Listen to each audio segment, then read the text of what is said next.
So today is our last class, which is sad. It is sad. And last week's class was about patriotism. Right, you were filling in for me while I was gone. You know what was interesting about that class? That was one of our most viewed classes ever, and I wasn't in it. You guys did it all without me. What's the message there, Emmett? The message is that we're better. That's what I'm worried about. I'm worried about a job. Yeah, you do have to admit that was pretty awesome. It was pretty awesome. I was really impressed with you guys. You did a great job. Thank you. Oh, today's class is about compassion. Compassion, yeah. Do you want to tell us what you think compassion means? Caring and helping others. And caring and helping. No, caring for others and helping, sort of. Sort of, yeah. It's, I would say... Like caring for others, maybe? You did mention that? Yeah. I mentioned that. I would say caring for other people's feelings. Yeah. And doing what you can to help.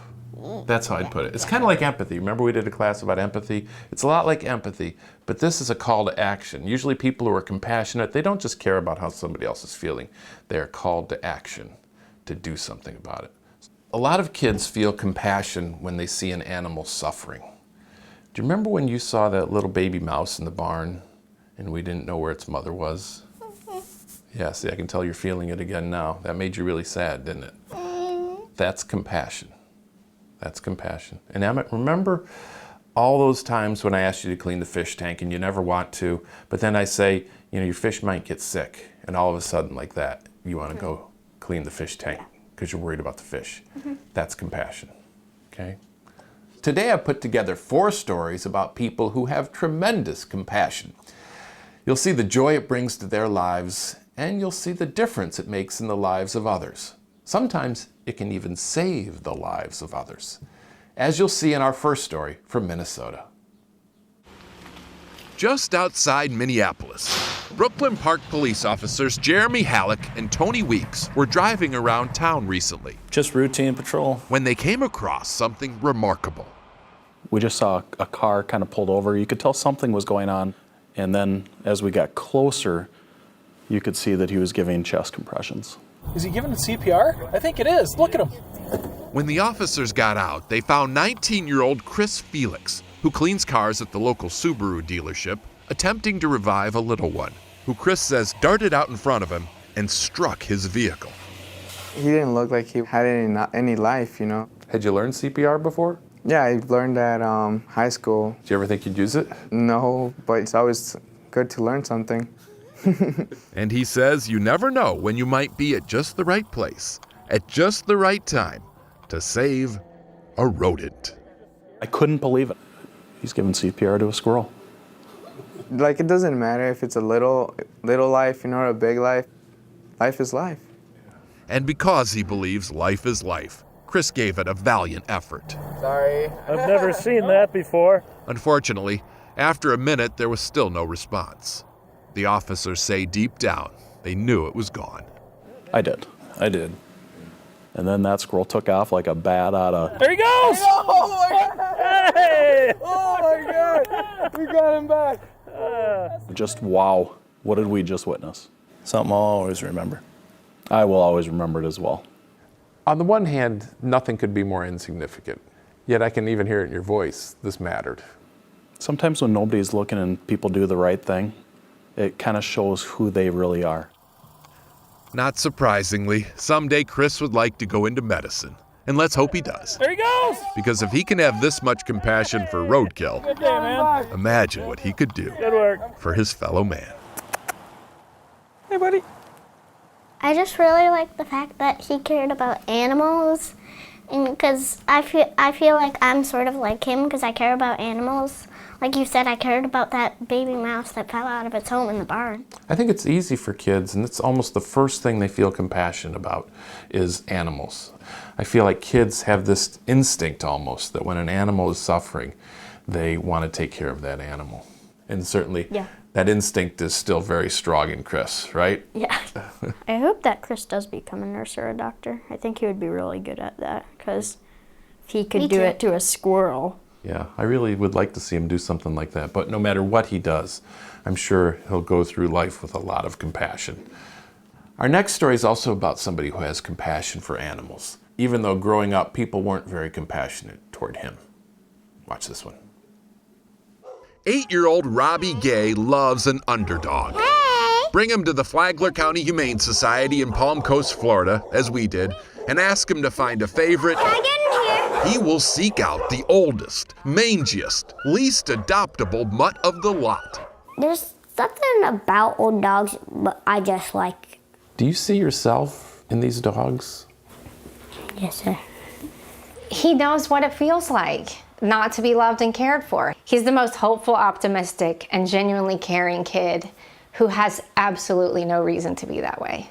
Robbie's adoptive mom, Maria, says before he entered the foster system, Robbie was a holy terror. So badly abused, he was twice hospitalized with brain injuries. Then, 2 years ago, Maria and her husband Charles adopted him. It was just a good day. What did that day mean to you? Everything. He has come a long way, except in this one respect. Maria says he could not cry, despite the horrors of his past, or maybe because of them. The kid was a stone. Until earlier this month. One of Robbie's old dogs, Buffy, had to be put down. He wanted to hold her till the very end and insisted his mom take pictures of the process. Perhaps because he knew what was about to happen.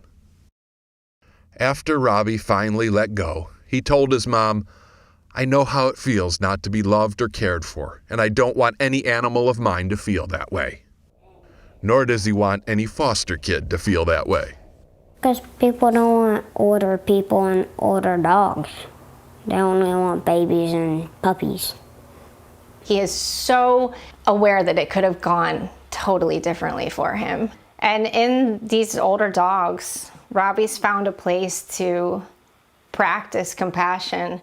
Someday, Robbie wants to adopt older foster children himself. Go up and knock on the door. But until then, to show his commitment and do what he can, he has vowed to adopt as many old dogs as his parents will allow. Do you love her? Today, it's a lame, snaggletooth Shih Tzu named Molly.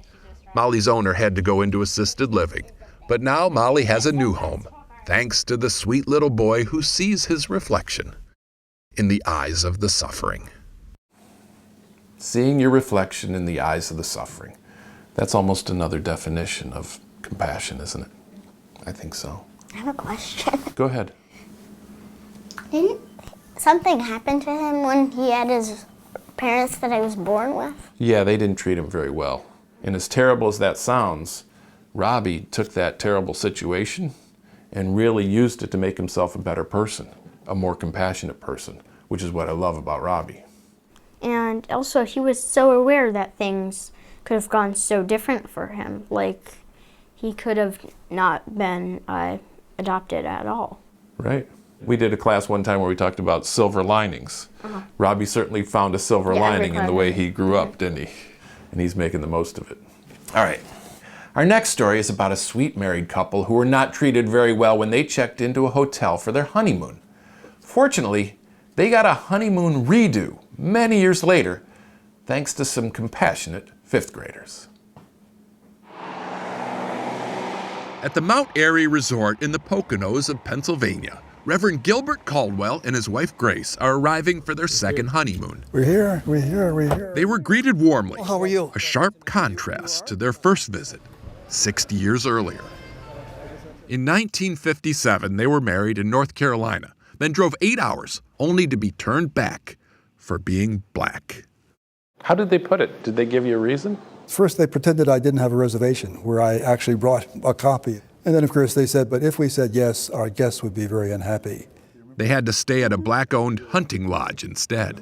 Men with these big guns. Not what you were planning on for your honeymoon? Not what we were planning on. Prodded partly by that experience, Gil immersed himself in the civil rights movement, working side by side with Martin Luther King Jr. Today, he speaks about the movement, which is how he ended up at Bear Tavern Elementary in Titusville, New Jersey last year. He told the honeymoon story, as he'd done 100 times before. But for whatever reason, this group of fifth graders really took it to heart. At the end of the story, I was like, that's just terrible. It was really heartbreaking. Just because it's just so wrong. I feel like this is the worst thing that someone could do to someone. Even months after the Caldwells' visit, kids like Emily Eshelman are still this affected. You feel bad for them that they had to go through that? A ton. A ton. Which is why each fifth grader wrote a letter to Mount Airy. One said, "The Caldwells made me think about not only standing up for myself, but standing up for others and fixing mistakes that were made in the world." In closing, the kids requested an all-expense-paid honeymoon redo, which they got. It makes me feel really good inside because we know that even though we're just kids, we made an impact on the world. It was really magnificent to know that kids cared that much. Oh, the rug feels so nice. I should mention that the original Mount Airy was torn down years ago. What a beautiful place. This is a new building with new owners who were just so impressed with the kids, they wanted to help make it right. Maybe was this worth waiting 60 years for? Obviously, this does not make up for decades of racial injustice, but it's a step and a sign that we can get there. I really like that those fifth graders cared that that couple should be treated better on their honeymoon. Yeah, they were great. And I especially liked Emily. You remember Emily from the story? Yeah. She had this way to just feel somebody else's pain. You could almost see it on her face, the pain she felt for them. And she put that into action to help, and that's compassion. All those kids had a lot of empathy and compassion. Just a great school, great kids. Okay, now we're going to go on to our last story. This one is about some kids who showed a huge amount of empathy and compassion for a deaf student in their school. Take a look.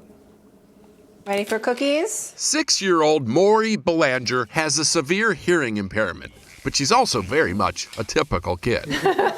Which is why, High five. when it came time for kindergarten, her parents, Shannon and Matt, were torn.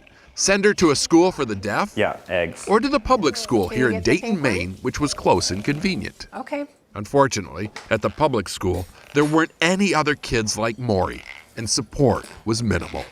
You always think of the bad things, like, are they gonna make fun of her or... Her fitting in. Thankfully, we made the right choice.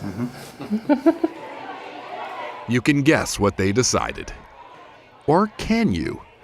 Believe it or not, this is Dayton Consolidated Elementary, the public school, where talking like Maury has become all the rage. You guys practice sign language? Yay, Taco! Yeah.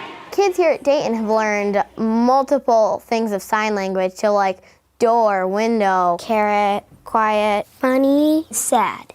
What's that? That's not a sign. I like to do it. I like to do it too, but it's not a sign.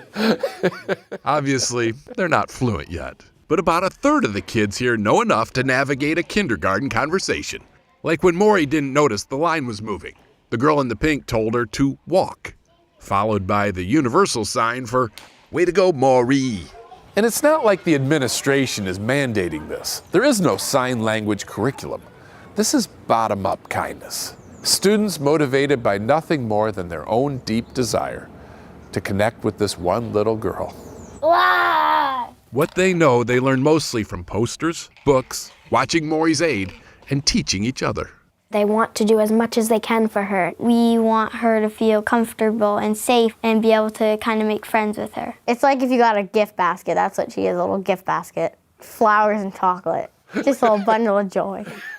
Eventually, Maury's parents say their daughter may need more support services, but they believe all she needs now is what she has here, a loving community. To know that people just accept her for how she is, she's just gonna succeed because of being at that school. There are signs of that already. That's our last story. We're done for the summer. Sad, huh? Did you guys like being part of this? Yeah. What do you think you'll take away from this? What did you learn? It's a tough question. I've learned so much. What class had the biggest impact on you, do you think? Service. Why service? I feel like it just pushed me to help out around the house a lot more. I did notice that. Yeah. I noticed yesterday you put all the shoes away, not just yours, but everybody else's. And it's almost like that need noticer that you invented. You don't carry it around everywhere, but he's starting to notice more things that need to be done. Mm-hmm. What about you, Meryl? I think honesty had the biggest effect on me. So you felt like you weren't being honest enough before? Not really, but you taught me to be more honest. Oh, thank you, sweetie. Even before the class, you didn't take the Rolos. You're pretty honest even before that, but I appreciate the fact that you guys think I helped you. I have noticed a difference in your behavior as well. And I hope that all the boys and girls that are at home watching this, or in school, or wherever they happen to be, I hope they got something out of it. What class affected you the most? I would say the class that I'm most proud of, and I was most surprised that it went as well as it did, and it was as well received as it was the class about purpose. I almost didn't do purpose because I thought, boy, it's really hard to teach kids, to find their purpose. Like, it's not the thing kids usually think about, But we decided to do that as a class, and it did a lot for the kids, and it did a lot for me. I actually have a letter here I'd like to read. This is from a girl named Alana Calhoun. She writes, "When I thought about what I can do with my life to change the world, I was stumped. I'm still in adolescence. I can't drive. I can't work at a hospital. I'm not even allowed to use my stove unsupervised. So what can I do? What is my purpose? What if my purpose isn't to change the world? What if my purpose is something as small as helping people in need when I see them? This isn't something that could solve hunger or stop terrorism. For me, maybe doing something small is enough to inspire others to do something big. And that is enough to change the world." Doesn't that kind of sum up why we started doing this in the first place? Yeah. And by teaching the class, I found my purpose too. I've been a reporter for a long, long time. And there's lots of awards over there that would imply that I've done a decent job at this. But I'm starting to think that at least part of my purpose is to use the stories that I've told for CBS News to teach kids about kindness, empathy, character, purpose, all the subjects that we've touched on. I think that may be my purpose.